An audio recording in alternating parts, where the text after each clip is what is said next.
Alors en fait, la justice a recensé les chiffres pour l'année 2016. C'est 30 000 enfants qui auront été accueillis en espace de rencontre. Il y en a 320 en France aujourd'hui. Donc répartis sur tout le territoire, on les appelle espaces de rencontre ou points rencontre. Les premiers ont été créés il y a 32 ans maintenant, avec un certain nombre de fondamentaux, dont le collectif. Et c'est pour ça qu'on a eu envie de venir le partager avec vous. Donc ces lieux sont majoritairement des lieux sur prescription judiciaire, 90%, le juge des affaires familiales pour la plus grande part, mais aussi le juge des enfants pour 10 à 15% selon les lieux. Ce sont aussi des lieux, et on le voit aujourd'hui avec la réforme du divorce sans juge, où des parents peuvent venir avant toute démarche, faire une demande eux-mêmes d'avoir un accompagnement. Donc parmi ces lieux, il y a l'espace visite de Cahors, donc, qui a été créé il y a 24 ans, donc, dans lequel travaille Isabelle, et qui accueille, tu vas nous dire Isabelle, une trentaine d'enfants 2 samedis après-midi par mois. Donc une trentaine d'enfants en même temps, ça représente plus d'une vingtaine de familles. Donc pour vous présenter notre réflexion, on a choisi, je vais poser 3 questions à Isabelle pour parler de notre sujet. La première question, Isabelle, donc vous vous êtes montée en 2004. Vous étiez alors un collectif d'une dizaine de personnes qui travaillaient par ailleurs en MEX, en AEMO, en protection d'enfance, en CESAD, en CMPP enfants, sur la tutelle.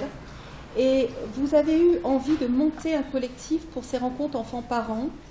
Qu'est-ce qui vous a motivé pour décider d'accueillir ces familles en collectif ? Bonjour.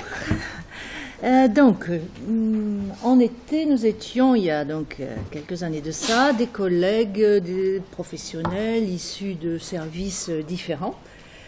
Et par ailleurs, dans notre profession... Pardon. Comme ça, c'est mieux ? Là, comme ça ? Non, il ne marche pas. Il est rouge. Comment ? Comme ça. Les éteindre. Ah.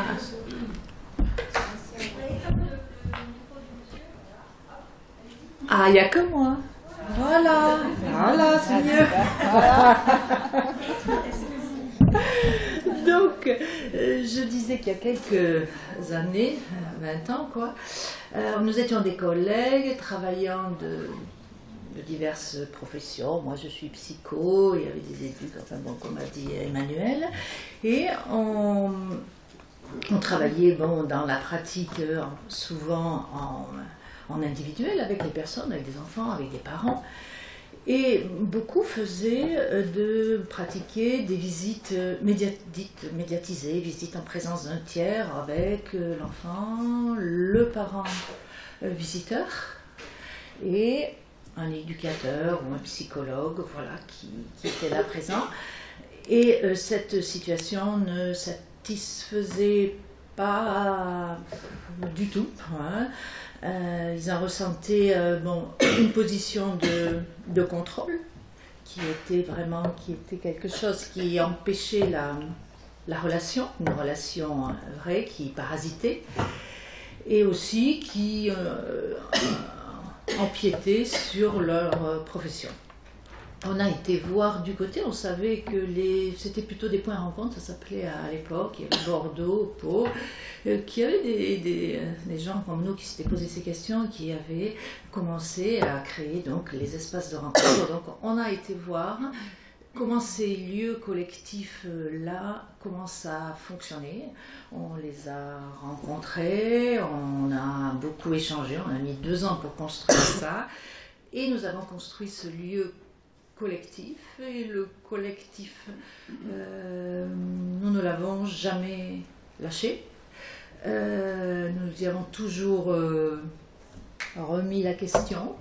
Et on verra tout à l'heure que nous l'avons aussi fait évoluer, mais toujours le collectif. Voilà. Pour faire court, parce qu'il est déjà 2h15. Tu me laisses le micro. Ah oui. Alors Isabelle, en quoi l'accueil en collectif permet pour toi aux individus de se connecter à leurs désirs et à leurs compétences, oser exprimer ses compétences et laisser accepter l'autre ou laisser une place pour les parents, pouvoir s'autoriser une relation avec chacun de ses parents pour les enfants? Alors là, j'ai essayé de... Voilà, l'accueil du collectif, j'ai essayé d'en retirer même 7 points. Hein. Il doit y en avoir d'autres, mais enfin, là. Pourquoi ce collectif-là, nous pensons qu'il est précieux pour ces visites-là? Pour l'enfant, d'abord, il y a l'effet, ça n'arrive pas qu'à moi. Hein. C'est vraiment surtout sensible chez les enfants. Ils viennent là, ils ont traversé des orages, des disputes, ils ont un peu vu leur monde s'écrouler sur leur tête, ils ont été voir des juges, des avocats, des éducateurs, enfin, plein de gens. Voilà. Et ils ont l'impression d'être tout seuls là, dans cette situation. Et là, ils voient qu'il y a d'autres papas, d'autres mamans, d'autres enfants. Et puis aussi, il peut voir que ce que le juge a décidé, le juge, le tiers, c'est pas lui qui a décidé, c'est pas son papa ni sa maman, c'est la personne tierce qui a décidé. Ça s'est passé aussi comme ça pour d'autres enfants. Et souvent, c'est plutôt déculpabilisant. Hein, que bon, un tiers a dit, hein, c'est pas ton papa ou ta maman, c'est lui qui décide. Le collectif, deuxièmement, permet aussi de désangoisser la rencontre. Il n'y a pas de focale sur un cas, et on dirait que les cas se diluent dans le collectif. Le collectif aussi permet des moments d'échappatoire, je dirais, pour l'enfant ou son parent, quand la tension, la colère est trop forte, quand ils sont en position en face à face. Face à face, qui se retrouvent souvent en visite médiatisée. Je pourrais, là, je ne sais pas si je vais avoir le temps. Je verrai après. Je vous fais les points, puis après, si j'ai le temps après de vous raconter de petites histoires. Le collectif permet aussi alors des transmissions de savoirs parentaux, et qui n'ont rien à voir avec les conseils que peuvent apporter des professionnels bien intentionnés, qui savent plein de choses. Hein, mais un papa qui transmet à un autre papa comment on change une couche, c'est... Ça plus. Voilà. Et là aussi, bon, je pourrais vous faire raconter une petite histoire aussi. Hein. Pardon? Oui, mais je continue. Je le ferai à la fin, d'accord? Le collectif permet aussi souvent de contenir les débordements. Les parents sont très sensibles à l'atmosphère du collectif, et nous voyons souvent des parents être vigilants à ce qui se passe pour d'autres parents et venir les soutenir, les rassurer, les calmer. Des fois aussi, nous soutenir, nous, intervenants, parce qu'il peut y avoir des moments de tension et des moments aussi d'agressivité, où il faut cadrer les choses, et des fois on sent que les parents veillent aussi à leur manière à ce que ce collectif se déroule bien. Hein. Ils sentent que c'est bien pour eux, et pour que ce soit bien pour eux, il faut que ce soit bien pour les autres. Et un autre point aussi, dans le collectif, les parents peuvent être, je dirais, plus, entre guillemets, je ne sais pas trop si c'est le bon terme, authentiques, car les intervenants, bon, ils sont toujours par là, dans les locaux, mais pas dans une proximité souvent perçue comme envahissante et intrusive. Hein. Ils essayent d'être là quand c'est nécessaire et de s'effacer quand il n'y a pas à y être. Hein. Et les personnes, les parents et les enfants aussi, surtout les enfants, ils savent bien aussi, d'une manière ou d'une autre, nous faire signe s'ils veulent qu'on vienne un peu s'en mêler. hein, voilà. Voilà. Et je vais peut-être vous... Ouais, un petit Tom, Adam et leur papa peut-être. Alors Tom, il a quelques mois. Sa mère est une jeune femme, encore une jeune fille, qui l'a amenée un samedi à 14h à Espace Visite. Madame montre des signes d'anxiété. Elle vient accompagnée jusqu'au pas de la porte du service par sa mère. Et elle explique dans l'entretien préalable au premier droit de visite qu'elle n'a jamais confié son enfant depuis sa naissance à personne sauf à ses parents. Et elle se trouve totalement désemparée, plus par la séparation d'avec son enfant que la rencontre de son fils avec son père qui n'a pu le voir qu'une fois, et, entre guillemets, ça s'est très mal passé. Donc, son père vient voir son enfant qu'il ne connaît pas. Il l'a aperçu une fois à la maternité. Alors, dans un premier temps, l'intervenant prend le temps avec la mère et l'enfant d'entendre cette inquiétude, de la parler aussi, avec un enfant qui est plutôt posé et attentif. Alors, au moment de confier l'enfant, Madame ne peut pas faire autrement, elle s'en va brutalement, elle nous le met dans les bras, et bien sûr, Tom pleure. Alors le père, c'est un jeune homme tendu par la tante, il vient vers son fils qui est en sanglots, qui se débat, qui veut se dégager de tous ses bras étrangers. Alors il y a un intervenant un peu à l'écart dans la cour où sont déjà arrivés des parents, des enfants d'âge différents qui commencent à jouer, à parler. Et puis il reste un moment entre eux. À ce moment-là, il y a un autre papa qui est dans la cour, qui se promène, qui porte un enfant, son fils Adam, dans ses bras. Et lui, il rit, ils discutent ensemble.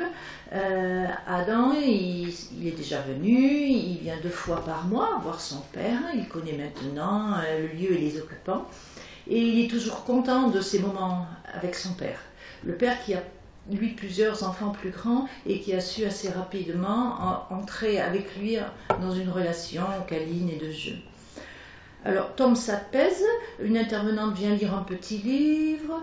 Bon, dès qu'elle repart, Tom repleure, et c'est là qu'à un moment, le papa de Tom nous cherche des yeux un peu pour qu'on vienne un peu intervenir. L'intervenante, ma collègue, va y aller, quand tout d'un coup, un autre collègue lui fait signe que le papa, l'autre papa, le papa d'Adam, se dirige vers le papa de Tom. Donc, elle laisse faire, elle se retire. Hein. Et le papa, nous entendons, assez joyeux, hein. C'est pas facile, hein, mais en marchant c'est mieux, il va se calmer. Conseil adressé de père à père, hein, et plus précisément là c'était de papa à papa. Alors pendant que les pères se parlent d'histoire de père, hein, Adam sourit à Tom, qui du coup quitte ses larmes pour s'intéresser à cet autre-là. Et effectivement, en marchant avec Tom dans ses bras, monsieur constate que son fils s'apaise, écoute sa voix, regarde autour de lui les enfants et les adultes qui jouent, qui parlent. Plus tard, il s'avère qu'il faille de façon urgente procéder à un changement de couche pour les fesses de Tom.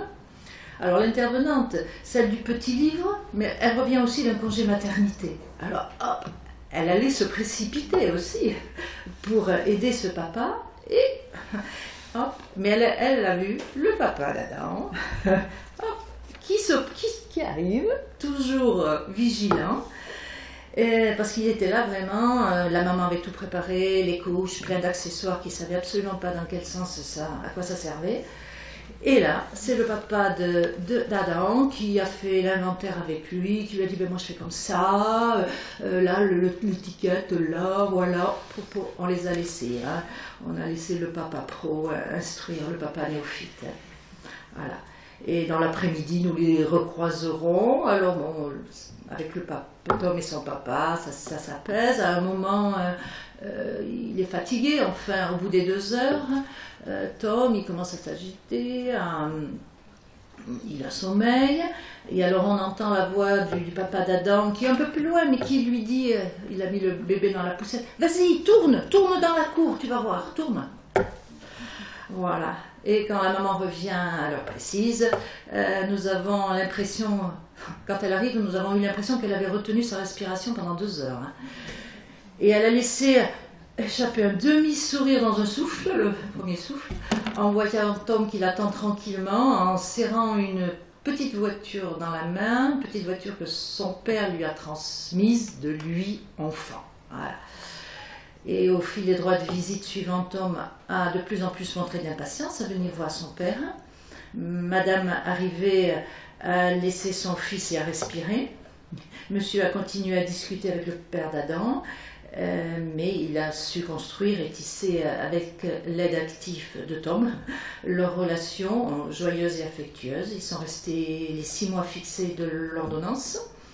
Après, il est venu nous dire que maintenant, il avait une droit de visite à domicile. Il est venu nous remercier et il a été salué le papa d'Adam. Et Adam, voilà. Par contre, Adam, il continue à venir parce qu'il y a au-delà de leur relation, il y a une, entre guillemets, guerre conjugale particulièrement têtue, je dirais. Voilà. Ouais. Alors on voit comme on retrouve un collectif père-enfant, mais en fait dans votre espace de rencontre, comme dans un certain nombre d'autres, ça évolue au long des années. Pendant longtemps, venaient sur les espaces de rencontre les enfants et leurs parents qui étaient titulaires du droit de visite accordé par le juge. Et au fil des dernières années, on s'aperçoit que de plus en plus d'espaces de rencontre acceptent non seulement ce parent et cet enfant-là, cet enfant ou ces enfants-là, parfois il y a 3-4 enfants, mais aussi des tiers qui peuvent soutenir la construction de l'enfant. Donc j'avais envie, Isabelle, de te demander à Cahors, comment vous faites une place à ces tiers au sein de l'espace de rencontre ? Alors cette place, quand on a commencé, oh là là, on ne voulait pas en entendre parler. On ne prenait que les parents, le parent biologique qui était marqué sur l'ordonnance. C'était toujours à partir de l'ordonnance et l'ordonnance du JAF ou du JE, juge aux affaires familiales, juge des enfants. Et les personnes qui essayaient de rentrer, les beaux-parents, les grands-parents, on les trouvait vraiment comme un peu des encombrants qui allaient nous perturber le droit de visite.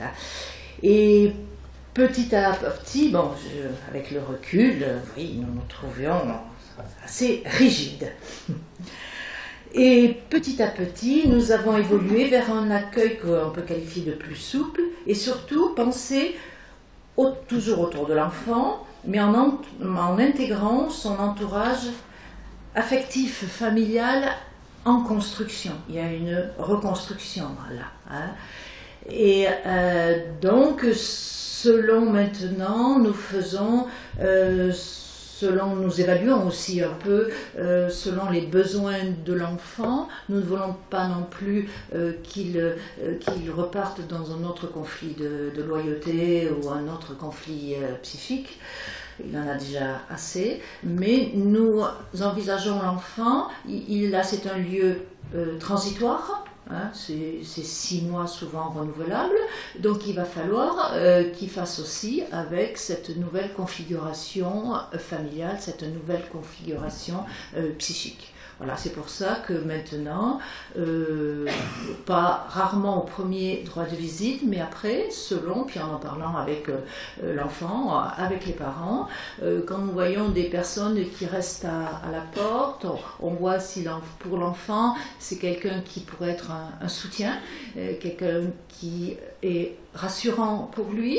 Il est aussi important pour certains de voir que nous, espace visite, nous considérons que ce beau-père ou sa belle-mère a sa place aussi auprès de cet enfant, que nous pouvons le saluer, discuter un petit peu, voire parler un peu éventuellement d'avenir, comment l'enfant s'inscrit dans leur projet d'avenir. Et donc, voilà, donc maintenant,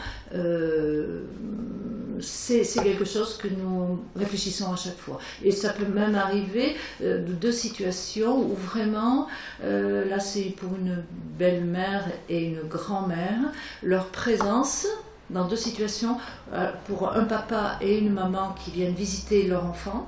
Surtout la grand-mère, c'est une fratrie assez bougeante. C'est vraiment rassurant pour le parent visiteur, donc apaisant pour les enfants. Donc nous avons des droits de visite qui se passent de manière beaucoup plus satisfaisante pour l'enfant, et c'est notre objectif.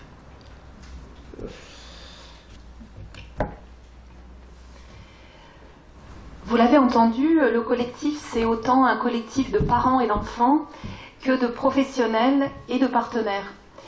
Ce qui nous paraît important, c'est que sur les professionnels, il y ait une interdisciplinarité d'équipe qui aujourd'hui est inscrite dans le référentiel d'activité des espaces de rencontre, donc qui est à favoriser, et qui permet, j'entendais ce matin Christiane Joubert dans Famille et Institutions, qui permet, quand l'équipe fonctionne bien, de créer un berceau psychique autour du patient.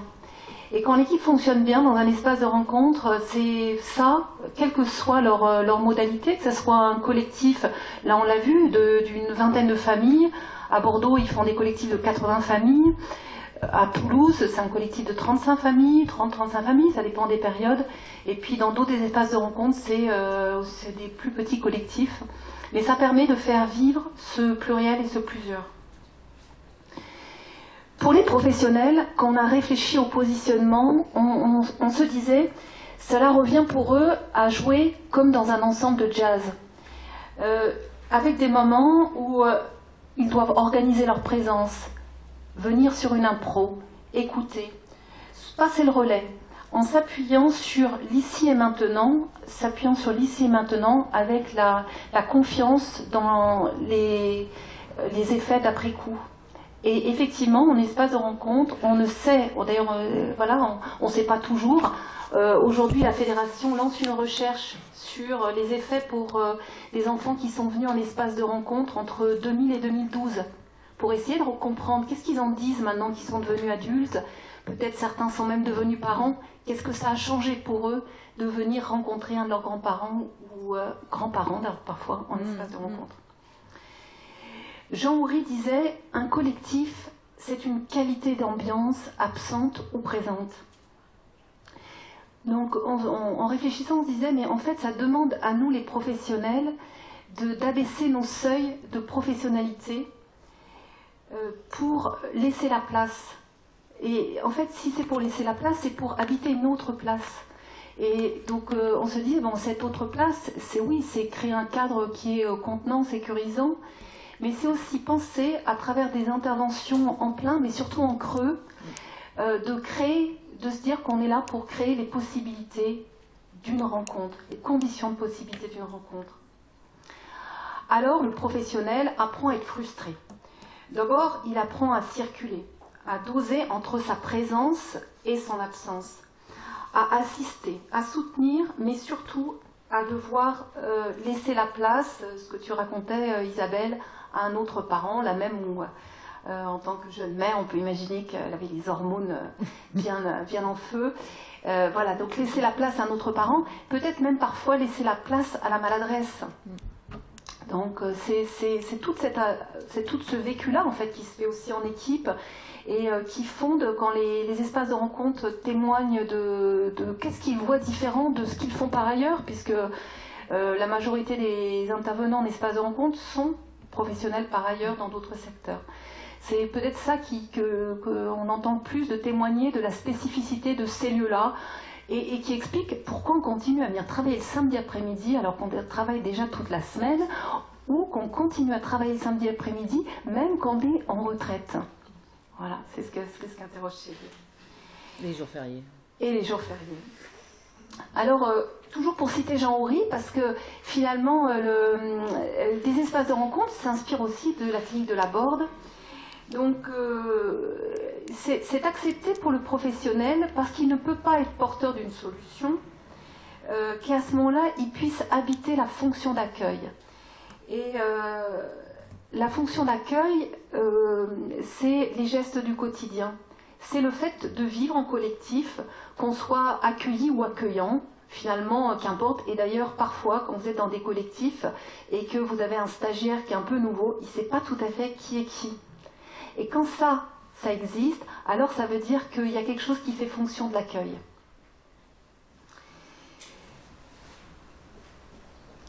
En début de semaine, en fait, même pas en début de semaine, c'était mercredi, il y avait à Paris une journée pour dessiner la stratégie nationale de soutien à la parentalité. Donc les actions qui vont être soutenues dans la prochaine convention d'objectifs et de gestion. Et ce qui a plané, c'est que finalement, ce que nous on appelle, on ne sait jamais d'ailleurs comment les appeler, bon, on les appelle communément les usagers de nos services. Mais on ne sait jamais tellement comment les appeler. On ne peut pas les appeler les patients dans nos espaces. Alors on les appelle les accueillis. Ouais, voilà, mais ça fait un peu, hein, celui qu'on cueille, bon, on les appelle. Ou on ne les appelle pas d'ailleurs. Mais disons, ceux qu'on appelait les usagers, ça planait qu'en fait, ils étaient d'abord des citoyens. Et qu'on avait peut-être, nous les professionnels, à penser cette question-là, de la place.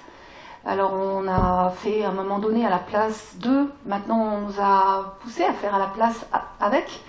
Et là, cette réflexion, c'était plutôt laisser place, donc d'aller chercher une autre présence. Et on est parti avec cette idée, donc j'avais envie de vous partager que pour ces personnes qui viennent, alors moi vraiment ce matin, famille et institution, ça m'a parlé, parce que pour certaines personnes qui viennent, ils connaissent parfaitement les services sociaux, ils ont été dans les circuits depuis assez longtemps, ils sont en espace de rencontre, mais par ailleurs il y a une enquête, ou alors par ailleurs il y a une AEMO, ils nous connaissent parfaitement, hein.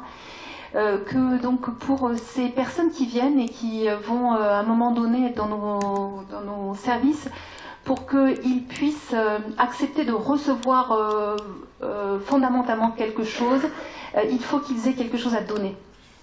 Et donc on était invités, donc je vous invite, et nous ça va nous mettre au travail dans nos lieux à voir finalement voilà, qu'est-ce qu'on construit, qu'est-ce qu'on co-construit ensemble, et qu'est-ce qu'ils ont à nous donner aussi.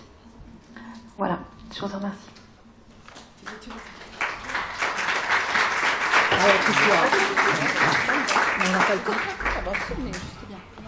Juste une dernière petite histoire qui, ça reprend ce que tu veux. Voilà, les personnes, elles sont actrices, hein, aussi. Voilà.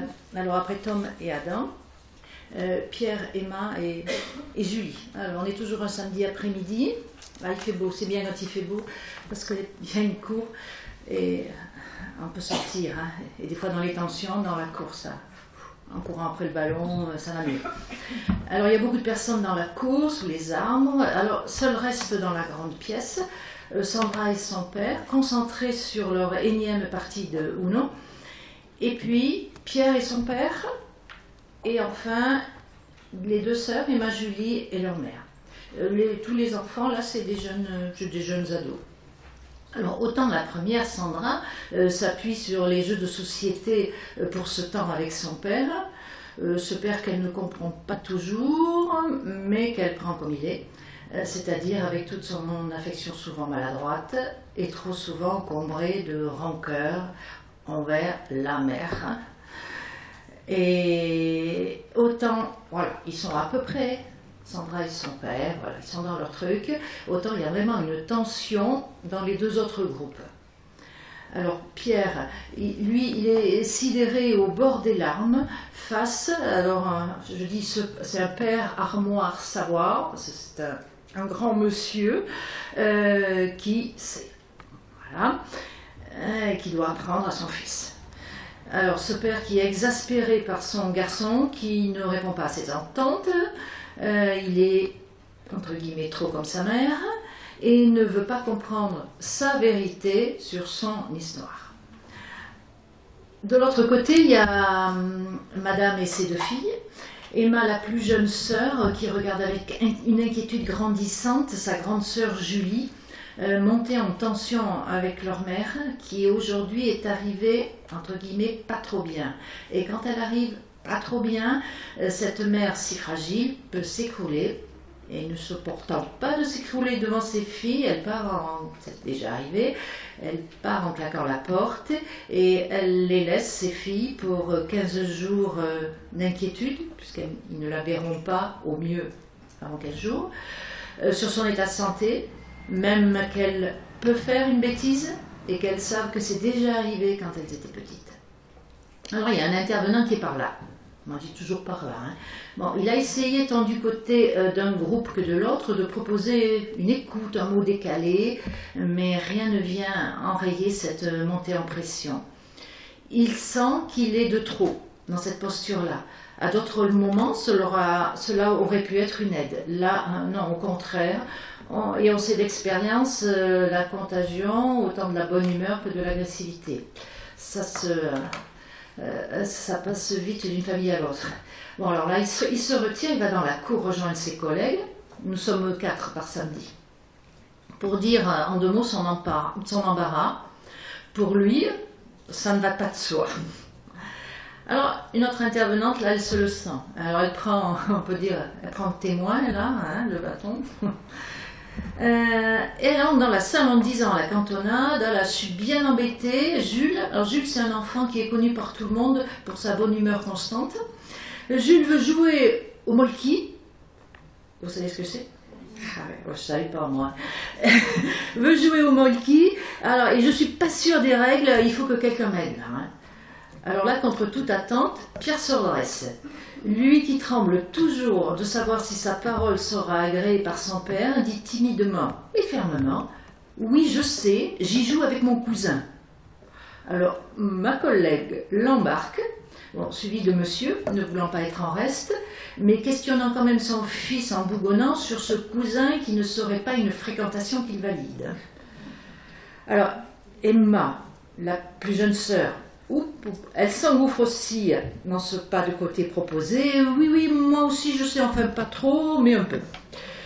La grande sœur Julie, qui ne savait plus comment arrêter cette brouille qui la dépasse, dit que, et puis comme c'est elle la plus grande là, du groupe, d'un ton, c'est vraiment pas compliqué. Et elle suit le mouvement. Leur mère, du coup, apparaissait toute seule, alors elle emboîte le pas, tout d'un coup soulagée, et dit, ben moi je voudrais bien apprendre. Et alors dans la cour, enfants, parents et intervenants partagent leur savoir, leurs questions, s'essayent à ce jeu ensemble. Au bout d'un moment, Pierre s'aperçoit que ce père omniscient, finalement, sait certainement moins les règles que son cousin favori sur ce sujet.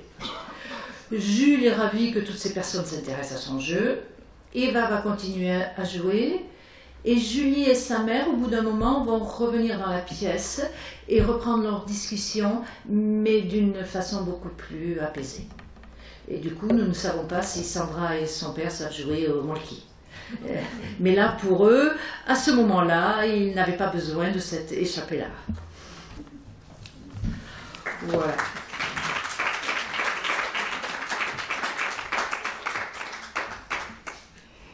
Et moi, je vais revenir aussi sur nos liens entre l'individuel et le collectif. Parce qu'en espace de rencontre, on a le paradoxe d'essayer de créer de l'intime là où c'est vraiment l'extime, puisque, vous l'avez dit, c'est un grand collectif. Et qu'à la fois, la place de chacun, des individus, de nos spécialités, de nos bizarreries. Donc, c'est aussi ça qui fait que ça fait fonction. Moi j'aimais bien, vous avez vu le film, vous avez vu qu'un extrait de 2 minutes, parce qu'il faut être, on est dans un monde où tout doit être rapide, mais au départ c'est ce papa qui dit, en fait il vient rencontrer son parent tel qu'il est.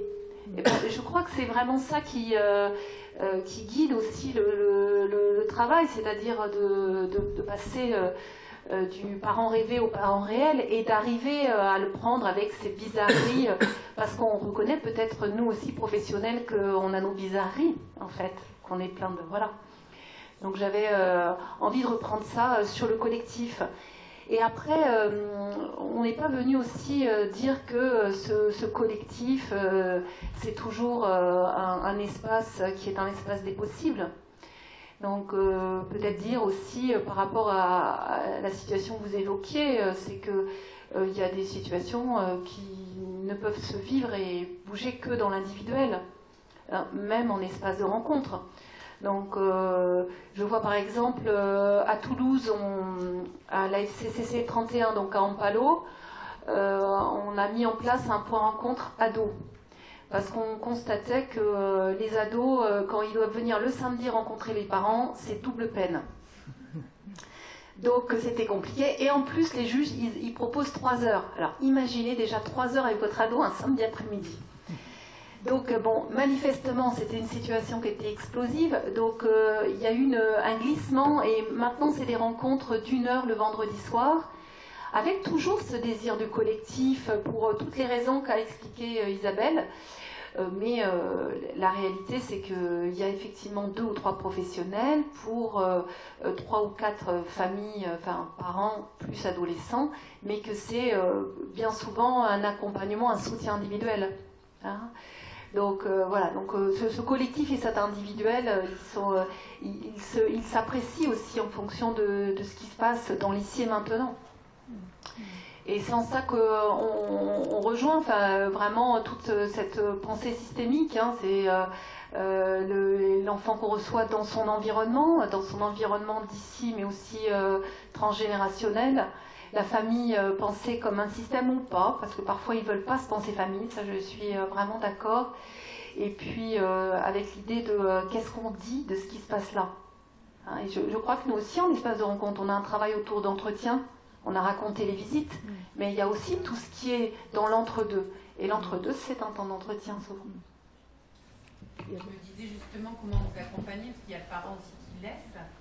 Et du coup, là, et comment on passe de l'intime. Enfin, vous voyez, cette maman, vous nous l'avez dit, parce que comme ces temps-là, ces temps de transition, mais je suppose qu'il y a le travail en amont et en aval de ce temps collectif. Enfin, oui, en 2 minutes, parce que vraiment on se disait avec, il y a ici Martine qui a été la présidente de la fédération, donc la Fédération française des espaces de rencontre, elle fédère les espaces de rencontre.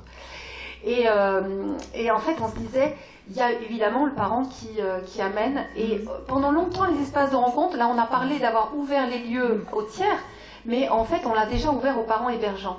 Parce que pendant longtemps, je pense on va dire jusqu'à 10-15 ans, on disait aux parents, bon, déjà vous avez votre enfant tout le temps, alors là vous le laissez, et vous laissez l'espace à l'autre.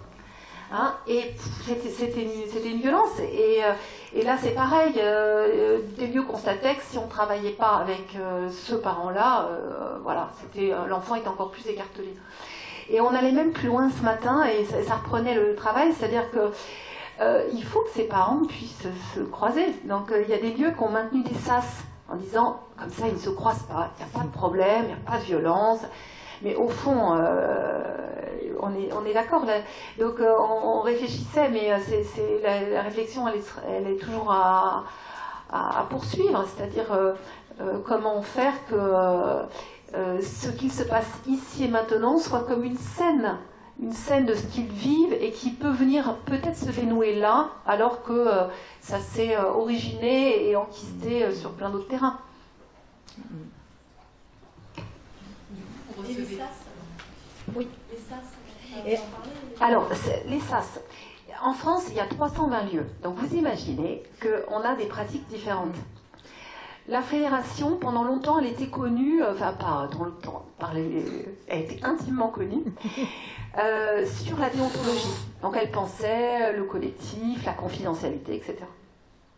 Mais bon, voilà, chacun aussi a fait avec son origine. Par exemple, si vous êtes dans un espace de rencontre qui est issu de la protection de l'enfance, c'est sûr que vous allez avoir un SAS. Par contre, si vous avez un projet qui a été monté avec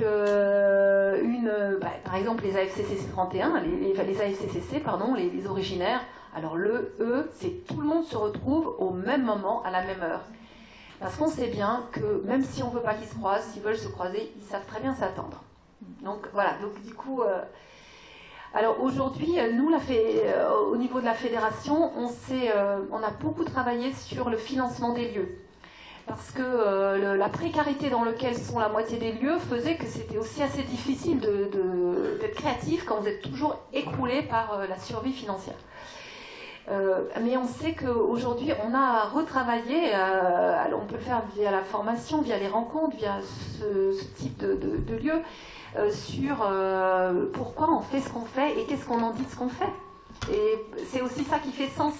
Donc pour moi, je pense que les SAS, le moins possible, je suis médiatrice familiale, donc je pense que, sauf à vivre dans le lit de l'un et de l'autre, sinon à un moment donné c'est bien qu'ils soient réunis. Et quand c'est une famille nombreuse qui est en conflit, je rejoins encore, pour moi je pense qu'il faut réunir tout le monde. Donc voilà.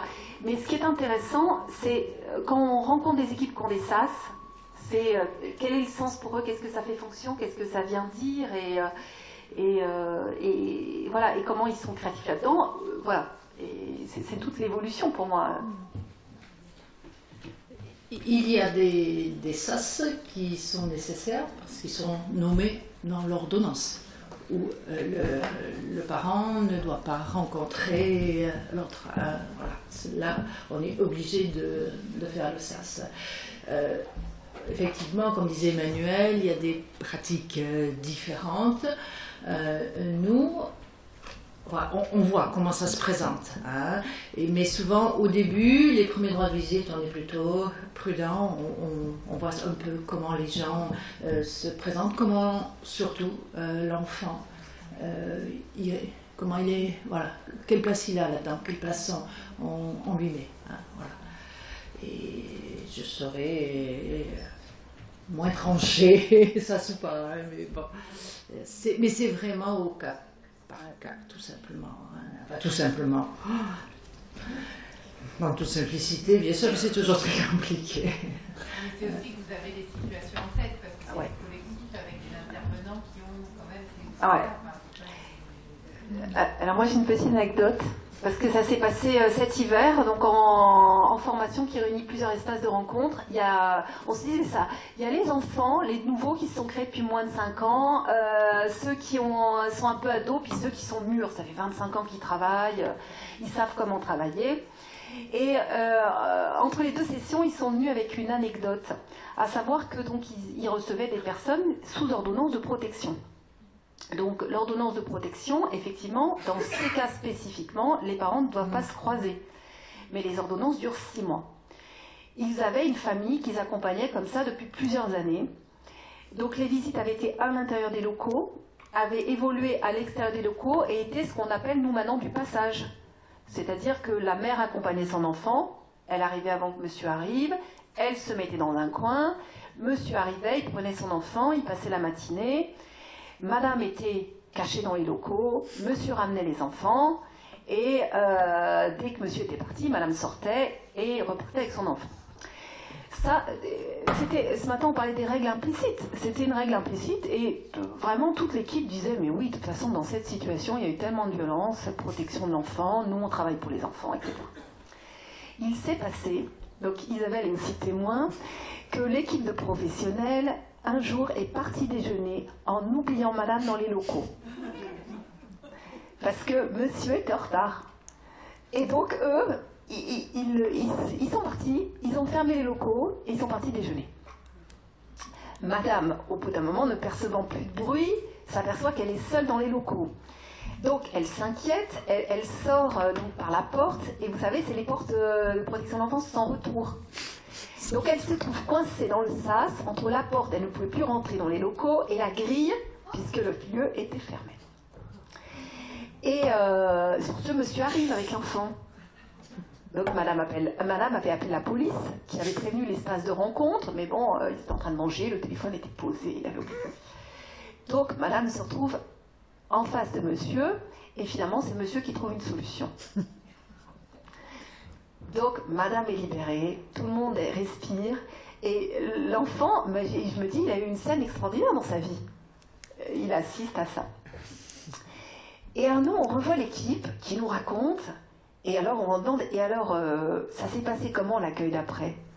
Et ils nous disent, ah ben, le SAS a repris. Et alors après, donc c'était, enfin voilà, on s'est dit, mais on a vraiment toujours, c'est aussi la richesse du collectif en fait. Donc à réinterroger ce qui est nos évidences en fait. Hein. Donc réinterroger sans arrêt nos évidences avec ces règles. Ce matin, Jacques Toumaker, il parlait des règles implicites et qui se transmettent. Enfin, voilà, je pense que dans nos lieux, ça c'est assez fort. Donc voilà, c'est intéressant du coup de le travailler d'un point de vue aussi systémique.